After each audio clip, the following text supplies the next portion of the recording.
ഇന്ന് നമ്മൾ നല്ലൊരു വടയാണ് ഉണ്ടാക്കുന്നത്. അപ്പോൾ മധുരക്കിഴങ്ങ് വെച്ചിട്ടാണ്. അപ്പോൾ ഞാനിത് മധുരക്കിഴങ്ങ് നന്നായിട്ട് പുഴുങ്ങിയെടുത്തിട്ടുണ്ട്. ഇത് നമുക്കിതിലേക്ക് ചേർത്ത് കൊടുക്കാം. പിന്നെ നമുക്ക് ചെറിയ ഉള്ളിയാണ്, വലിയ ഉള്ളി തന്നെയാണ്, നന്ന പൊടിയായിട്ട് അരിഞ്ഞെടുത്ത ഉള്ളിയാണ്. പിന്നെ കുറച്ച് ഇഞ്ചി. ഇനി നമുക്ക് വേണ്ടത് കടലപ്പൊടിയാണ്. ഞാൻ 3 സ്പൂൺ കടലപ്പൊടി എടുത്തിട്ടുണ്ട്.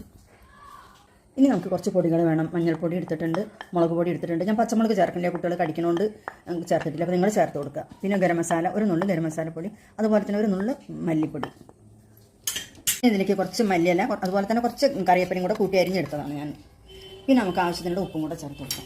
ഇത് നല്ലപോലെ ഇതുപോലെ ഒന്ന് കുഴച്ചെടുക്കാം. നമുക്ക് കുറച്ച് വെള്ളത്തിൻ്റെ ആവശ്യമുണ്ട്. അപ്പോൾ കുറച്ച് വെള്ളം ഇങ്ങനെ കുറഞ്ഞ് നമുക്ക് പാകാക്കി കുഴച്ചെടുക്കാം.